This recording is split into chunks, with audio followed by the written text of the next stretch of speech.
Okay, everybody, good night again.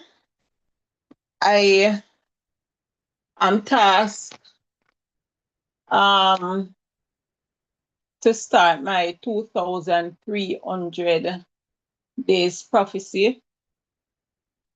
And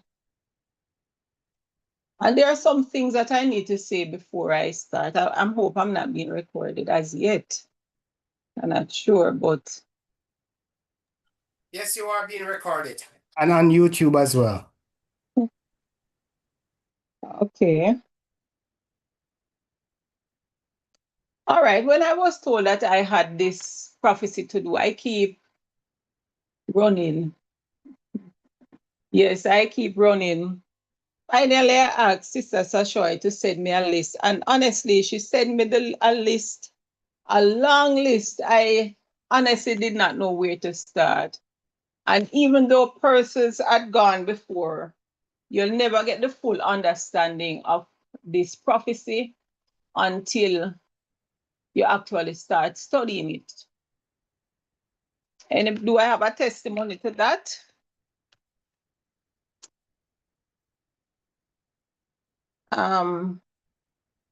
I looked at the list that I got from Sister Sashoy, and it says word study of the text. And it had a whole list of 2,300 days, the sanctuary cleanse. And then I saw 2,300 days. That's another subheading.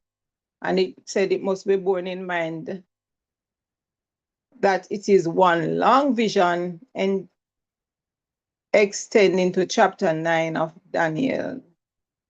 And it says the day for a year principle must apply, and the principles of historicism must apply in regards to time, such as when did the 2,300 days begin and end. All right. There's also the sanctuary comes up again, the role of type versus antitype, understanding the role of the earthly versus the heavenly sanctuary, understanding the daily versus the yearly sanctuary service. When the cleansing of the sanctuary takes place, the role of the lamb, the blood, and the high priest, the role of the courtyard, the holy place, and the most holy place, and Jesus' role as high priest in the earthly sanctuary and in the heavenly sanctuary. And then there's word study, day of atonement and judgment. What day of the year was the cleansing? What period of the year? What period of the day was the cleansing? Who were involved in the cleansing process, and when did this begin antitypically, and when will the cleansing of the sanctuary end antitypically? As I went through, I started doing the sanctuary first. But then I realized that I had to start from the beginning. And so here I am. I did Daniel 8, and I realized it took me back to Daniel 7, and then I realized it took me back to Daniel 2, and then I realized it took me back to Daniel 1. So here goes tonight's study, beginning at Daniel chapter 1. And I'll begin at Daniel chapter 1 and verse 1. So I need somebody to find and to assist me with the reading as I begin.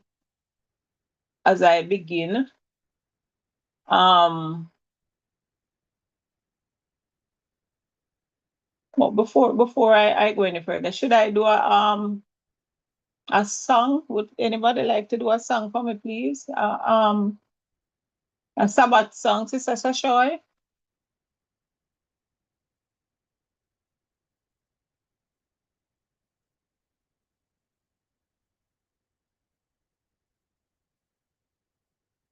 Sister Sashoy?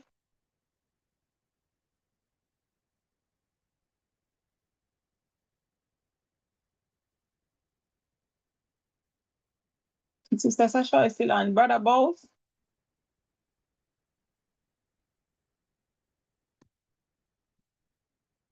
I'm just wondering if I am alone on this call and not hearing any response from anyone. Am I being heard though?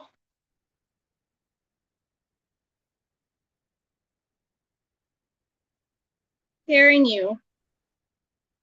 Loud and clear. But respond if you're hearing and not hearing a response. and I'm clear. calling names and nobody's responding. Loud and clear, but I'm away from the computer listening. Can you offer a Sabbath song for me, Sister Sashoy? Just to get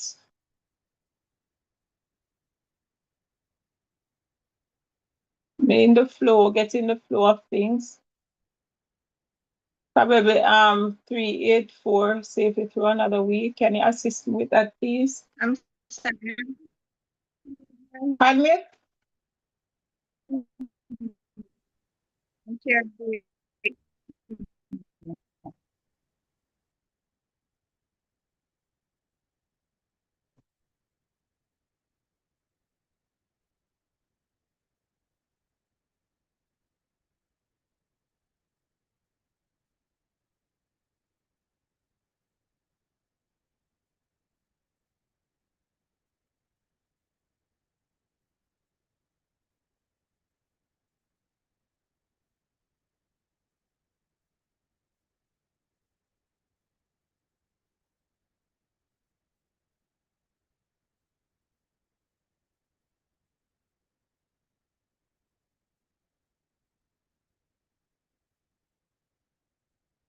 Sister Sashoy, and I didn't hear what the response was, you know. Yes, sis. No, I'm asking if you're going to assist me with a song. No, I'm saying I hear You're not coming through clearly. a song. Okay.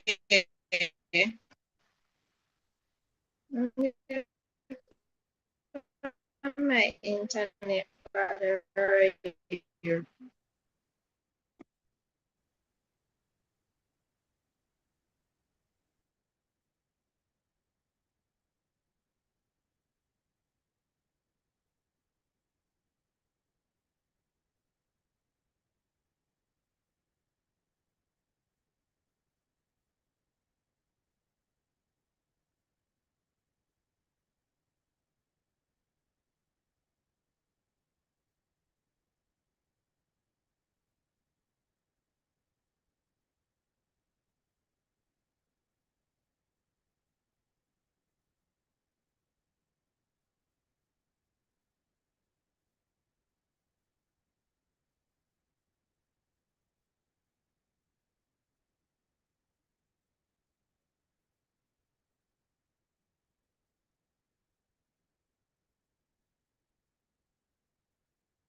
All right. I'm not too sure what is happening on Sister Sashoy's end. So let's dive into tonight's study. I'll start at Daniel chapter 1. All right, let me read first Daniel chapter 8 and verses 14 and 15. That should be the, or starting at verse 11. It says, yea, he magnified himself even to the prince of the host, and by him the daily sacrifice was taken away, and the place of his sanctuary was cast down. And an oath was given him against the daily sacrifice by reason of transgression, and it cast down the truth to the ground, and it practiced and prospered. Then I heard one saint speaking, and another saint saying unto that certain saint which spake, how long shall be the vision concerning the daily sacrifice and the transgression of desolation to be given, to give both the sanctuary and the host to be trodden underfoot? And he said unto me, unto 2,300 days, then shall the sanctuary be cleansed. That's the basis for my study this evening. So I'll build up until I have explained and gone through everything up to this point, the cleansing of the sanctuary. So as I said, I will begin at Daniel chapter 1. And the question is, who is this Daniel that should be given such a prophecy that would last until the time of the end? And so I'd ask someone to go to Daniel chapter 1 and read verses 1, 3, and 6 for me, please. Daniel chapter 1, verses 1, 3, and 6.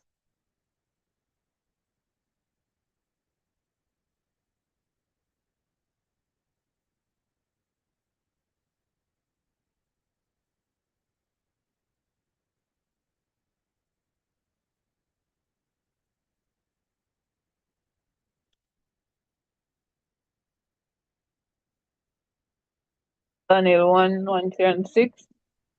In the third Yeah. year of the reign of Jehoiakim, king of Judah, came Nebuchadnezzar, king of Babylon, unto Jerusalem, and besieged it.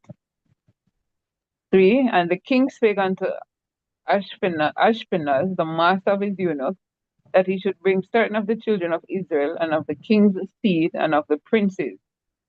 Verse 6. Now among these were the children of Judah, Daniel, Hananiah, Mishael, and Azariah. Okay, so here is the background of Daniel. He was taken from Judah captive and taken into Babylon. And it says Daniel and his friends were taken. And of course, we have read where they were the choices of the children of Babylon. And it says, in Babylon, Daniel and his 3 friends were given Babylonian names to reflect Babylonian culture and deities. And then we learned that all this was done in an effort or in an attempt to shape their identity. So they were taken from Judah, but they wanted them to be entrenched in the Babylonian culture. So we read further down in the chapter, it says, but despite their name, name changes, Daniel in Judah had a different name. While they were in Judah, their names had different meaning. And of course, when they took them down to Babylon, they had given them Babylonian names, which had obviously different reasons and these different meanings. And these meanings that they gave them in the Babylonian experience, these meanings had, these names were, as I got to learn it, names of some gods. So Daniel back in Judah meant God is my judge. His name was then changed. His Babylonian name was Belteshazzar, and it's Bel means protects his life, and it's Bel Marduk, and this is the name of a god.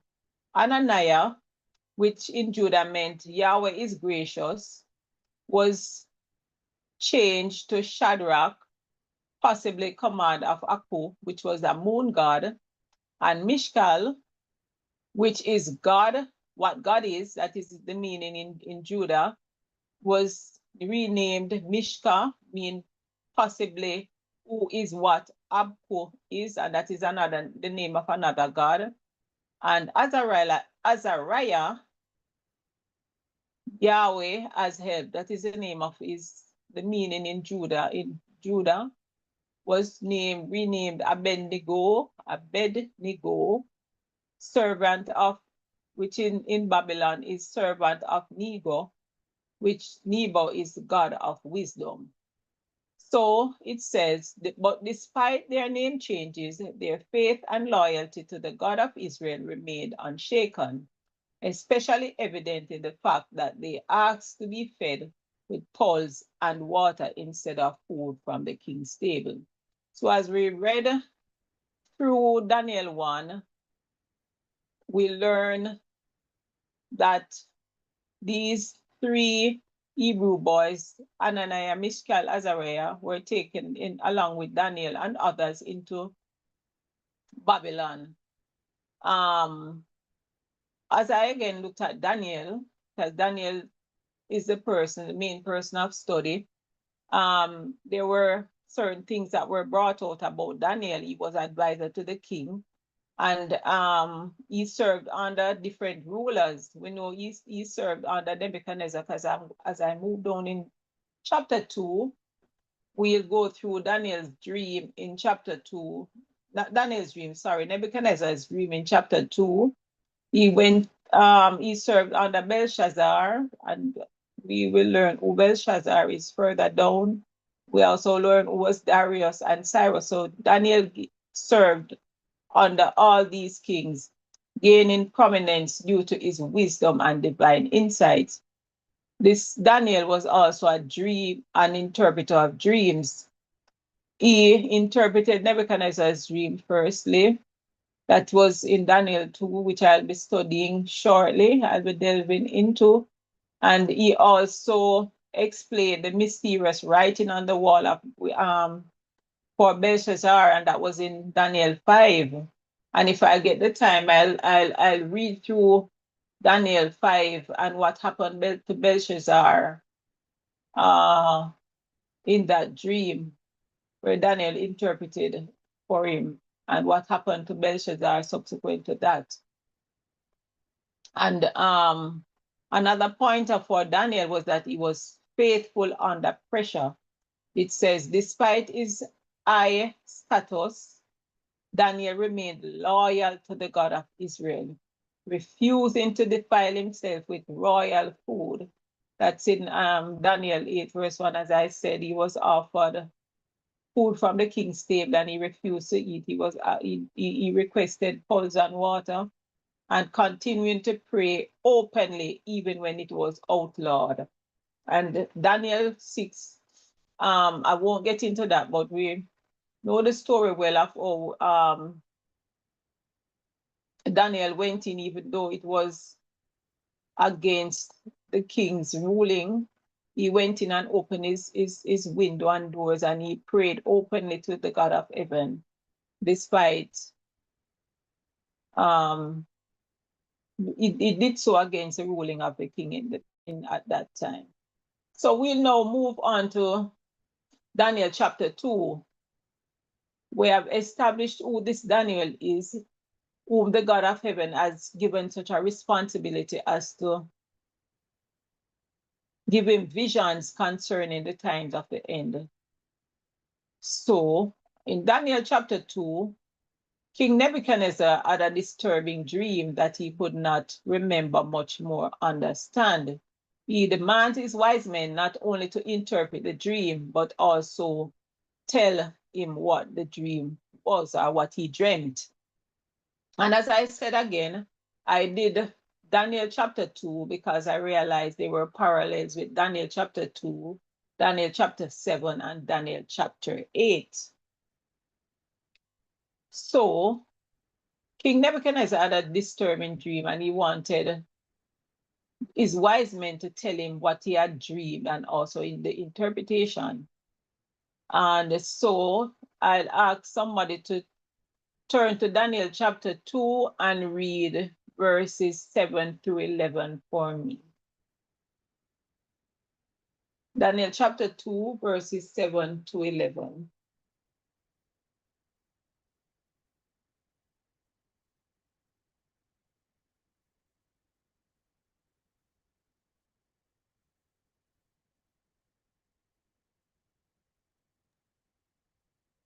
Daniel 2, 7 to 11.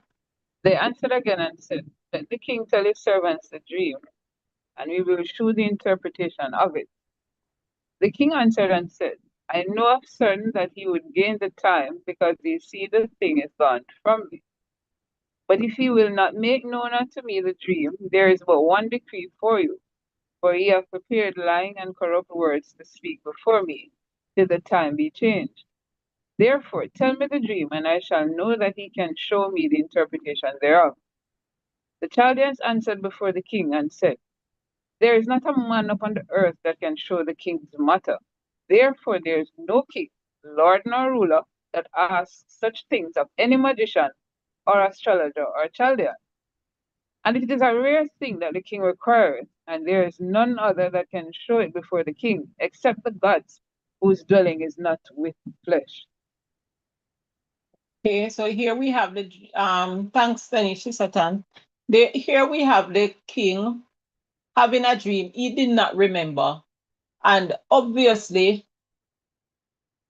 the astrologers and the magicians and all those persons in Babylon who claimed that they could do all this thing, all this time, no story come to bomb. The king realized that they were just fraud because if they can't understand or tell him the interpretation of what he dreamt or tell him what he dreamt and the interpretation, then it didn't make any sense. So as we read further down in the chapter, it says when they fail, he orders their execution, including Daniel and his friends.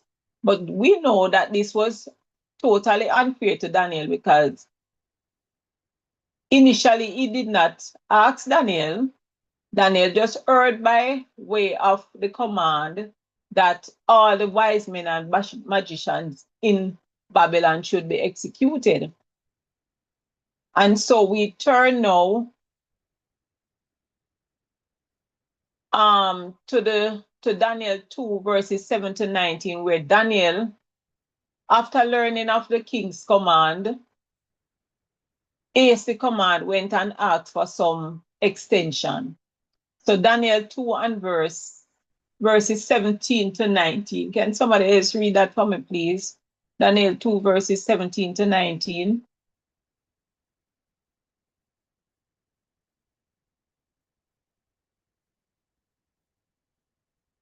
And it reads, Then Daniel went to his house and made the thing known to Ananiah, Mishael, and Azariah, his companions, that they would desire mercies of the God of heaven concerning the secret, that Daniel and his fellows should not perish with the rest of the wise men of Babylon. Then was the secret revealed unto Daniel in a night vision. Then Daniel blessed the God of heaven. Okay. And here we have, as we go to and study these prophecies, we will see practical things that we can apply to our lives. Here we have it. A command was given that all the wise men, magicians, soothsayers should be killed. But then Daniel asked for extension. What did Daniel do? He went and he sought his friends. And this is a practical example for us where when we meet upon challenges, we have persons who are like-minded. Our friend should be like-minded, persons that we can go to whenever we have challenges to sis, I need you to help me to pray about this thing. Persons who are serious in studying and following the word of the Lord. So here we have Daniel who went to his close friends, Ananiah, Mishael, and Azariah, and say, here what? We are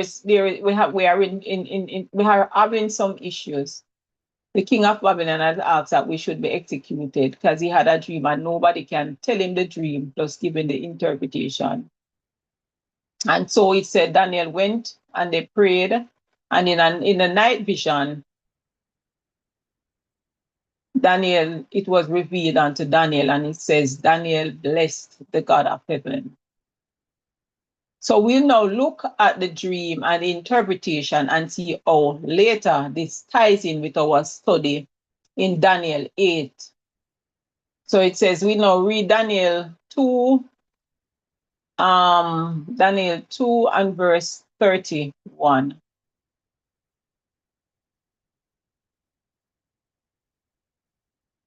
Verses 31 to 45. All right, let me go. Let me do a little reading here. Daniel 2, verses 31. And it says, this is when Daniel went back to the king now, and it says, Thou, O king, sawest, and behold, a great image. This great image, whose brightness was excellent, stood before thee, and the form thereof was terrible. These images, head was of fine gold, his breast and his arms of silver, his belly and his thighs of brass, his legs of iron, his feet part of iron and clay, and part of clay. Thou sawest till that a stone was cut out without hands, which smote the image upon his feet that were of iron and clay, and brake them in pieces. Then was the iron, the clay, the brass, the silver, and the gold broken to pieces together, and became like the chaff of the summer threshing floors. And the wind carried them away, that no place was found for them. And the stone that smote the image became a great mountain and filled the whole earth. This is the dream, and we will tell the interpretation thereof before the king. Okay, so this was the dream that Daniel was telling Nebuchadnezzar, that this is the dream he had. And as we go to, let us pick up now at verse 37 to 45. Can somebody read verses 37 to 45 for me, please, just to show, see what's the interpretation of this dream that Nebuchadnezzar had?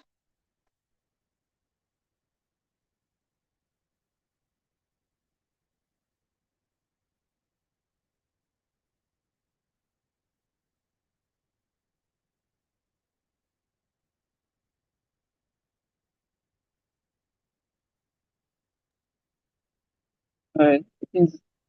Since nobody else will read tonight. All right. So thou, O king, verse 37, thou, O king, art King of kings. For the God of heaven has given thee a kingdom, power, and strength, and glory. And wheresoever the children of men dwell, the beasts of the field and the fowls of the heaven hath he given into thine hand, and hath made thee ruler over them all. Thou art this head of gold. And after thee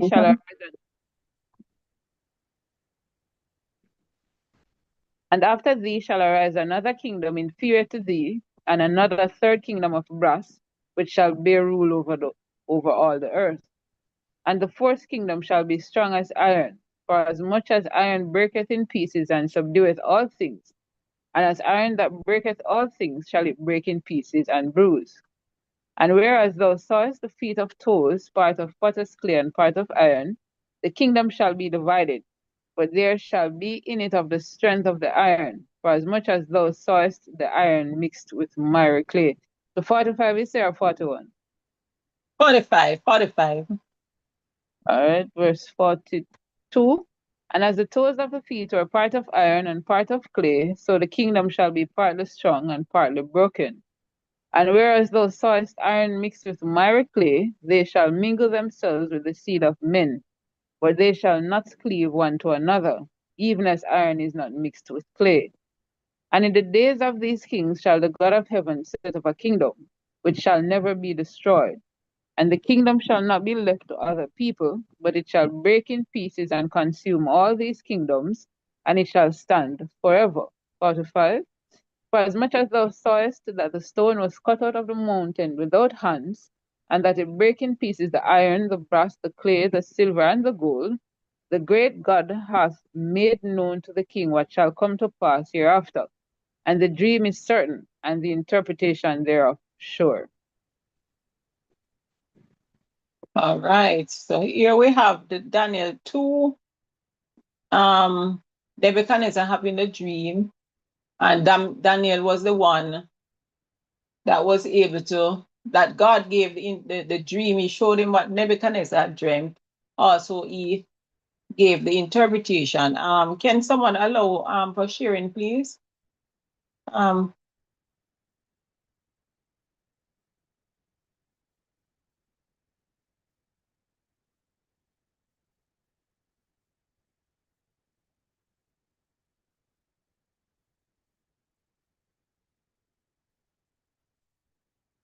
Are you seeing my screen?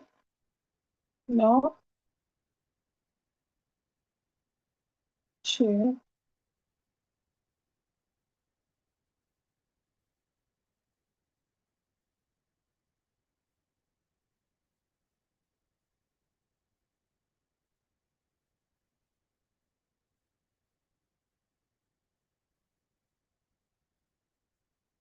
Are you able to see my screen?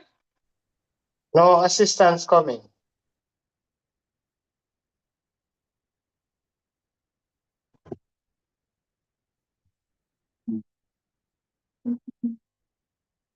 All right, just a second. I'm seeing the screen. Hold on, hold a second. Nathaniel? Yes, we're seeing the screen. All right. So you're seeing this image that I have here, Nebuchadnezzar's dream, right? But you need to zoom it up.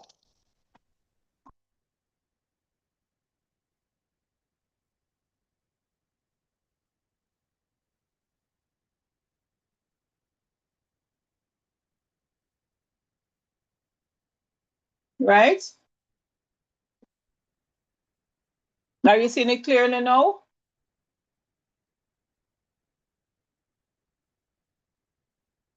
Okay. Are you seeing it clearly? Yes. Okay. All right. So this is a dream that Nebuchadnezzar had.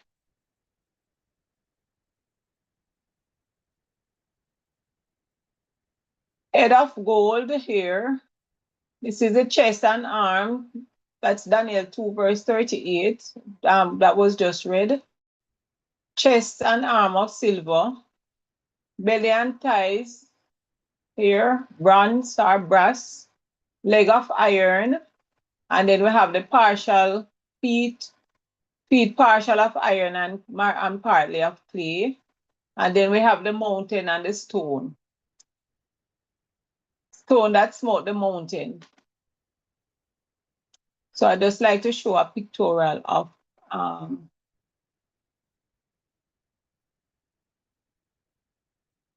that.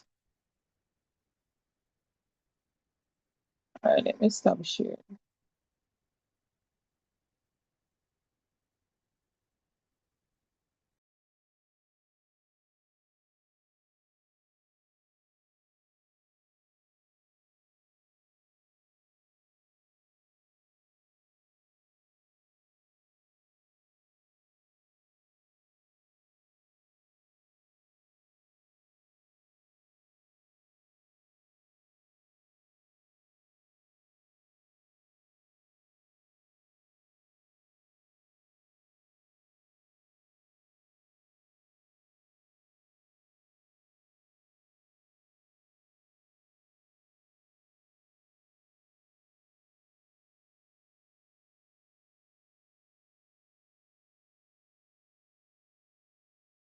Not hearing you.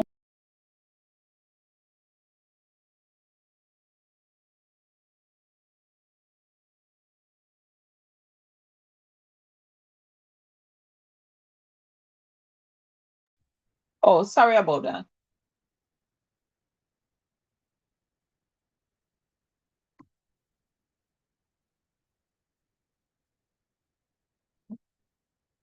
Just a second, let me stop sharing.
Sorry about that. Can I get a reader for Daniel chapter 8 and verse 1?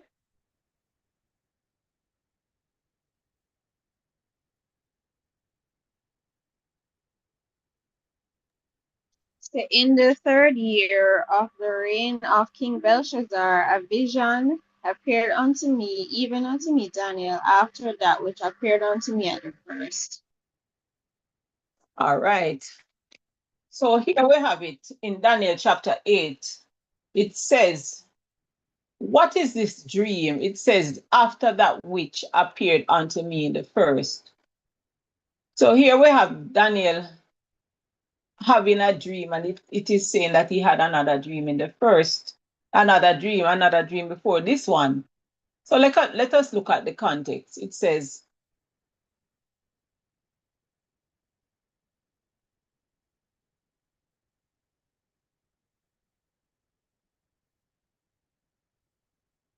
Belshazzar was a co-regent of Babylon. We're looking at the 3rd year of the reign of King Belshazzar. A vision appeared unto me, even unto me, Daniel, after that which was appeared unto me at the first. So the fact that Daniel had mentioned that it was the 3rd year of the reign of King Belshazzar. Let me see who this Belshazzar is.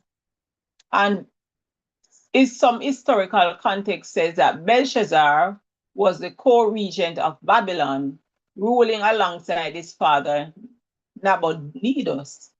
It says he ruled, and the word co-regent meant that he ruled alongside his father. When his father went off into Arabia, he was the one that was ruling Babylon.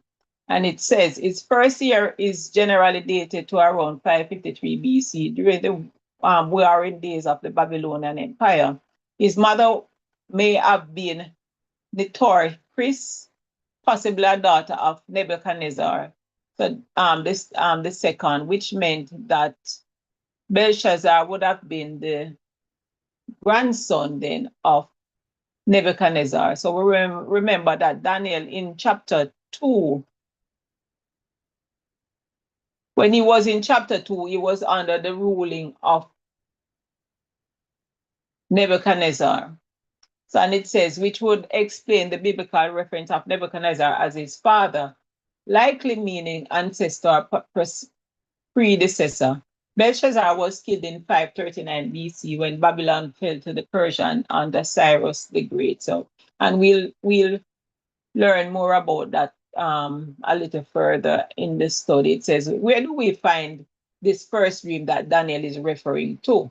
So he said, let's go to the previous chapter, to chapter 7, which gives us a detail of the first dream that Daniel had, to see what the second dream is after that which appeared unto me at the first. So here we are using Bible to understand what was said previously. So he said, let us read chapter 7 to see what this dream was. So let us go to Daniel chapter 7. And can somebody read verses 1 to 10 for me, please? Daniel chapter 7.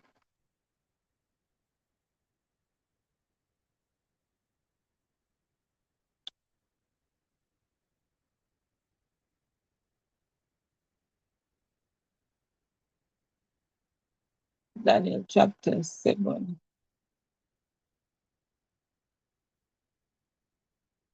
Verses 1.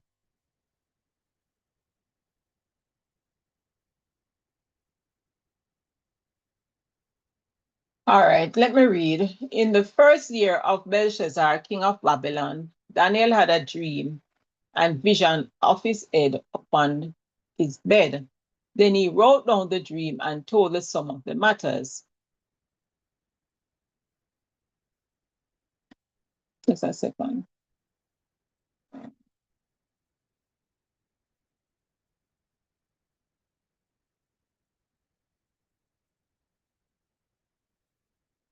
And it says, Daniel spake and said, I saw in my vision by night, and behold, The four winds of heaven strove upon the great sea, and the four great beasts came up from the sea, diverse and one from another.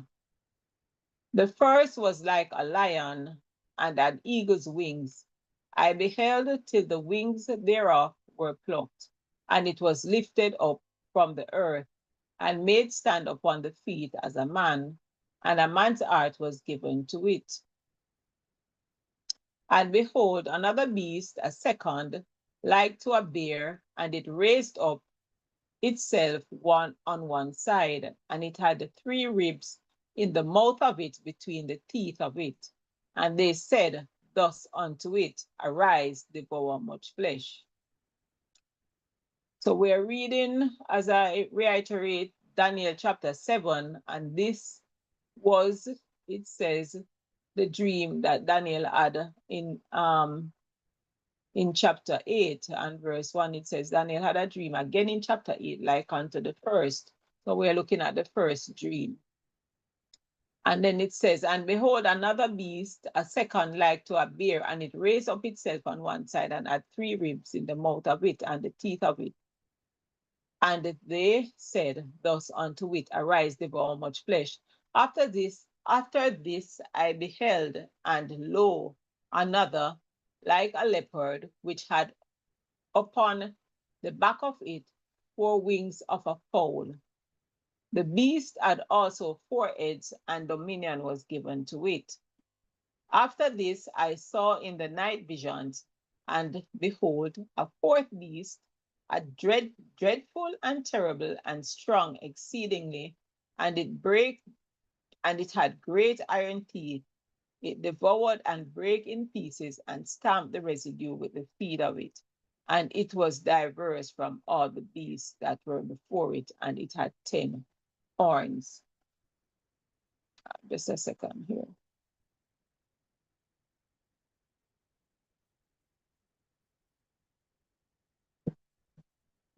Come on, stop sharing nothing this.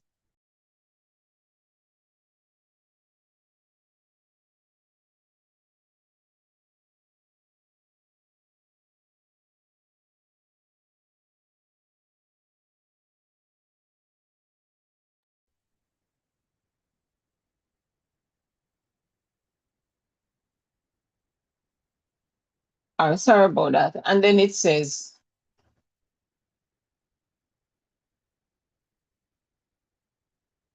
after I beheld and lo, okay, I did that already. After this, I saw in the night visions, and behold, a 4th beast, dreadful and terrible and strong exceedingly, and it had great iron teeth. It devoured and brake in pieces and stamped the residue with the feet of it, and it was diverse from all the beasts that were before it.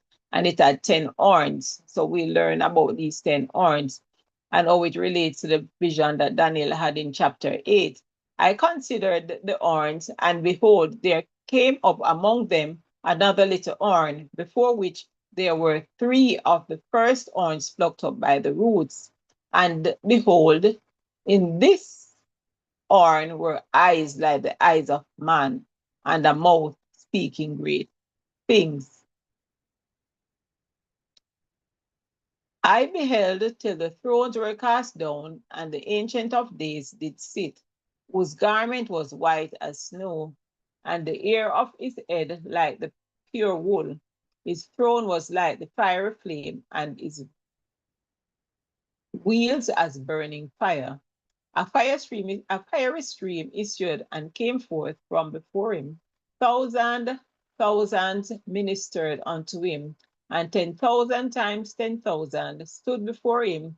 The judgment was set, and the books were opened.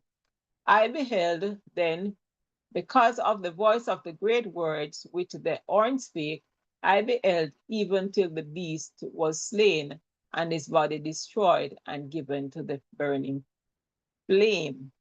As concerning the rest of the beasts, they had their dominion taken away, yet their lives were prolonged for a season and a time. I saw in the night vision, and behold, one like the Son of Man came with the clouds of heaven, and came to the Ancient of Days, and they brought him near before him. And there was given him dominion and glory and a kingdom that all people, nations, and languages should serve him. His dominion is an everlasting dominion which shall not pass away, and his kingdom that which shall not be destroyed. Daniel was grieved in my spirit. I, Daniel, was grieved in my spirit in the midst of my body, and the visions of my head troubled me. So all this that Daniel was seeing in vision or saw in vision was troubling to him, it says. I came near unto one of them that stood by and asked him the truth of all this. So he told me and made me know the interpretation of the things. These great beasts, this is the interpretation of the dream that Daniel had in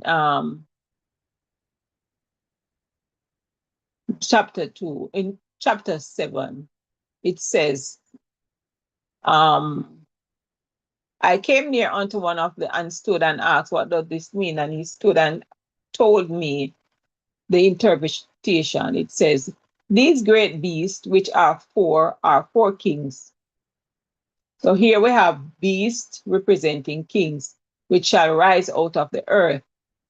But the saints of the Most High shall take the kingdom and possess it, the kingdom forever, even forever and ever. Then I would know the truth of the fourth beast, which was diverse from all the others, exceeding dreadful, whose teeth were of iron and his nails of brass, which devoured, brake in pieces, and stamped the residue with his feet. And of the 10 horns that were in his head, and of the other which came up, and before whom 3 fell, even of the horn that had eyes and a mouth that spake very great things, whose look was more stout than his fellows. And as we read, we'll recap and look at how this kingdom or how these beasts that Daniel are seeing in vision relates to what we read in chapter 2. It says,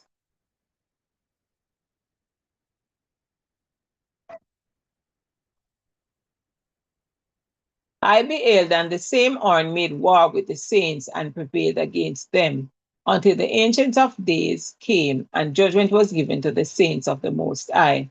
And the time came that the saints possessed the kingdom. Thus he said, the fourth beast shall be the fourth kingdom upon earth. The fourth beast is the fourth kingdom, which shall be diverse from all kingdoms, and shall devour the whole earth, and shall tread it down and break it in pieces.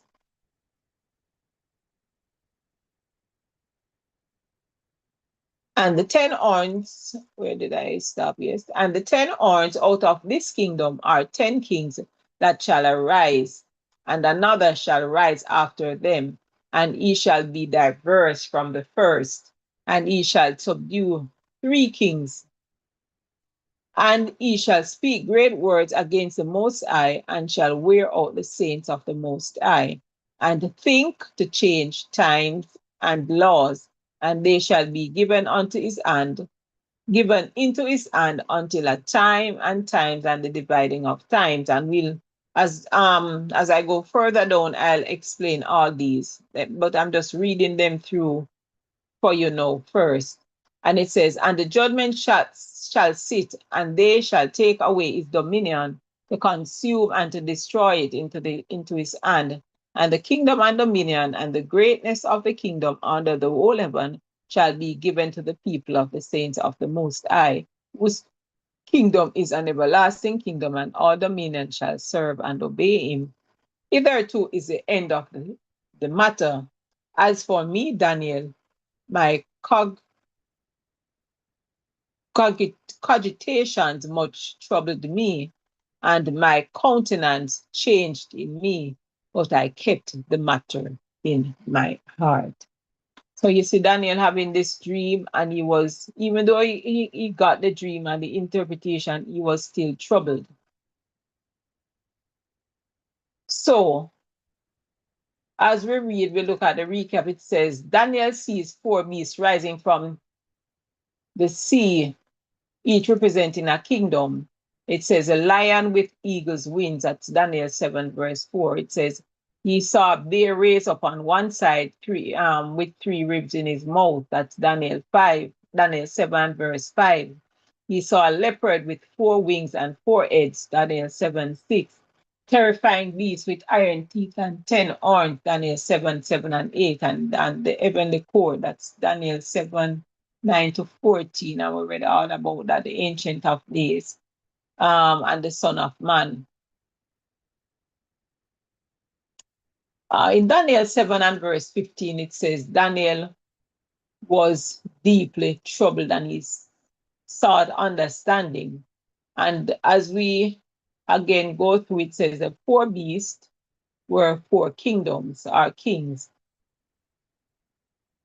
And it said the saints of the Most High will receive and possess the kingdom forever and ever. And Daniel 7 9 to 17, the 4th beast, diverse from the others, exceeding dreadful, with teeth of iron, nails of brass, which devoured and break in pieces and stamped the residue with the feet. And 10 horns, which is 10 kingdoms. Again, we saw that coming up in Daniel 7 19 to 25. And the little horn arise, which subdue 3 kings and speaks against God and persecutes the saints. So we learn as we go on in Daniel 8, who are these 10 kings, who is this little horn that rises up and persecute the saints of God. And it says he will think to change times and laws and rule for a time and the times and dividing of times. And we'll explain all of this as we go into the 2,300 days prophecy and explore the 1260 prophetic days. And we look at the final judgment, Daniel 7:26, the little horn's dominion, as if that was taken away and the saints inherit the kingdom, which is an everlasting kingdom. And all rulers, it says, will obey the Most High. Daniel's final thought, Daniel 7 verse 28, it says, Daniel remains deeply disturbed, but kept the matter in his heart. So let us now look at the comparison. And this is what will be done for tonight. Tomorrow evening, I'll go in depth into the Daniel 8 and the 2,300 days. So it says in Daniel 2, Nebuchadnezzar saw a statue. In Daniel 7, Daniel saw beast. So Daniel 2 compared with Daniel 7. It says Daniel 2 saw head of gold. That's a dream that Nebuchadnezzar had.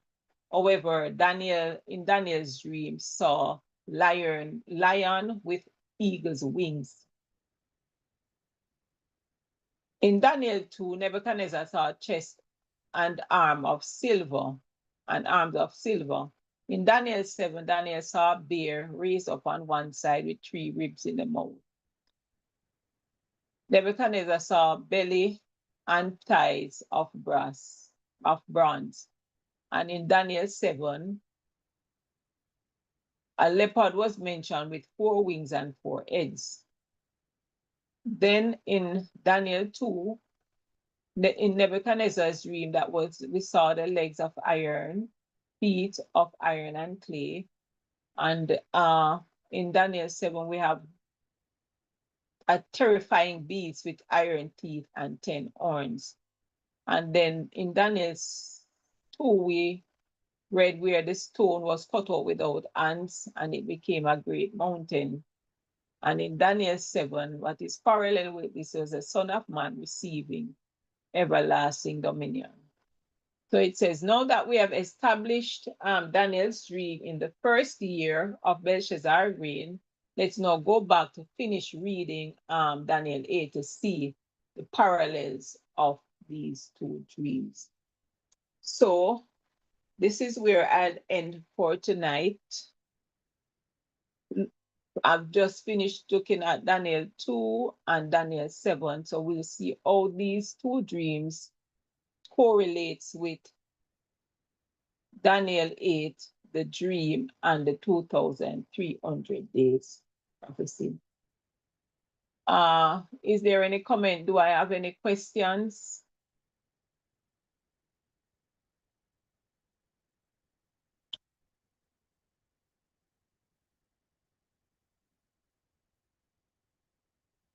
No, yes.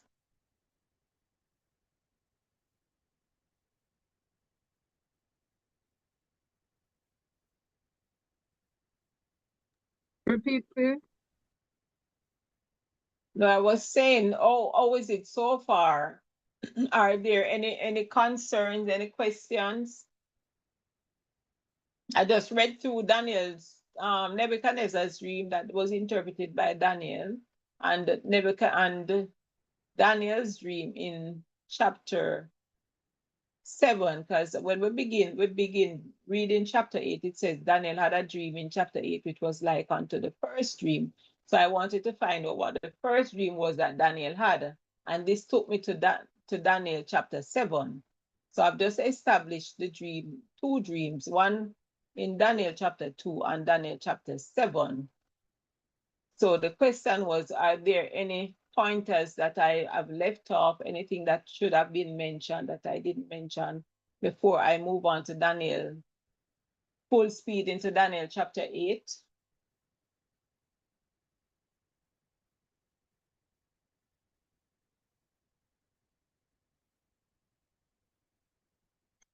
So tomorrow afternoon, I'll pick up at Daniel chapter 8 with Daniel's vision.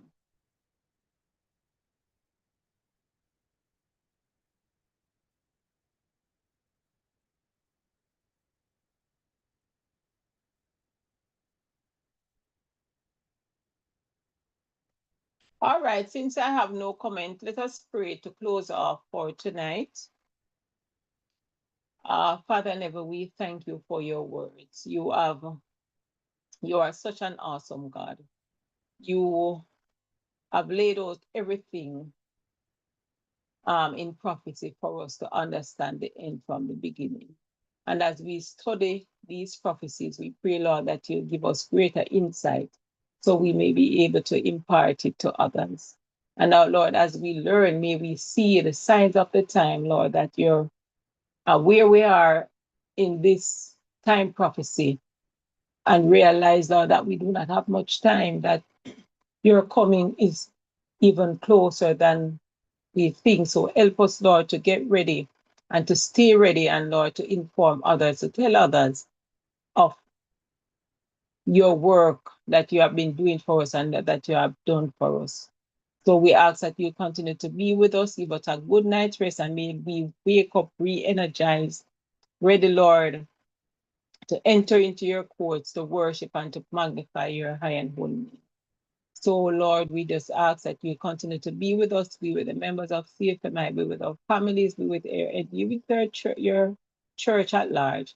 Grant us all your peace, we pray, as we tell you thanks in your precious name. Amen. So, good night, everyone. See you tomorrow at Bible class.